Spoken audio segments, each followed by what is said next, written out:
The hardest part of leading a successful MSP in New York City would absolutely be the amount of sheer competition that you have in the area. Staten Island alone is a small 17-mile by 8-mile island. And in terms of managed service providers on the island, there's probably close to 40. Now you expand that net, you go into New Jersey, you go into Manhattan, you go into Brooklyn. In this region alone, there has to be thousands, if not tens of thousands of managed service providers. So it's very hard to make yourself stand out. So at Tekie Geek, what we went ahead and did is we make sure to brand ourselves. We're the IT superheroes of cybersecurity. Everything that we do is related to that brand. Look, even today, as I sit here and talk to you, I'm wearing a Spider-Man shirt. Everything is themed. You're in the Spider-Man conference room right now. I got my buggy right over there.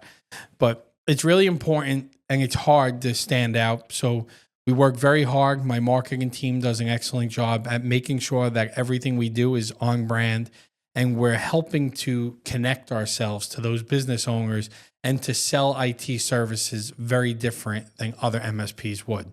So that would be the hardest thing about having a successful MSP in New York City.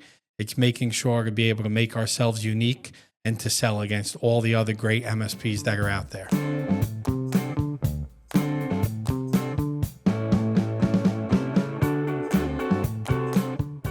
What most MSPs get wrong when it comes to cybersecurity is absolutely allowing the client to dictate the security stack.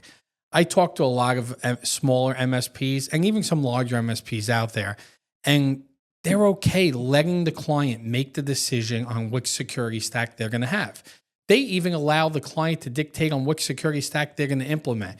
If the client doesn't want to pay for ThreatLocker, for example, they're okay with that. If the client doesn't want MDR, if the client doesn't want a firewall, they allow that client to dictate and control that stack. I think that's something that's very wrong when it comes to cybersecurity, and MSPs should 100% be controlling the stack and trust the stack that they're implementing. That's why here at Tekie Geek, we don't allow our clients to dictate that security stack. But to be honest, that's why they're coming to us. We are the experts. We're those IT superheroes of cybersecurity. They're coming to us because they understand we are the experts and we have the proper methods to help minimize their risk. We can never make them hack-proof, but we could do our best to make sure we minimize their risk, minimize that chance of attack, but more importantly, make sure that we have that incident response and disaster and business continuity plan in place for when disaster does strike. So for all the MSPs out there, make sure you control that stack. That is really why the clients are coming to you, and don't allow them to control that journey. That journey should be up to you.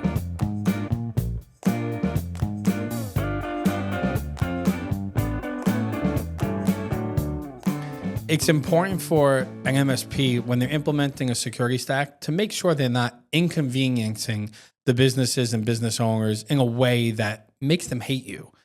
Of course, we're going to add some inconvenience. That's security.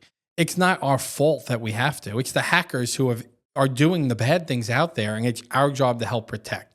So, of course, there's always going to be a little bit of inconvenience, but it's important that you implement as much efficiency and training as you can.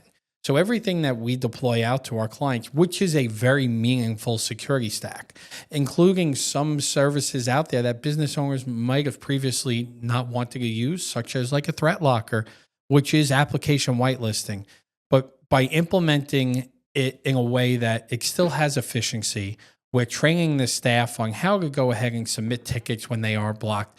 And more importantly, making sure that our help desk is there and ready to react in the event that a program needs to be installed, but it was blocked.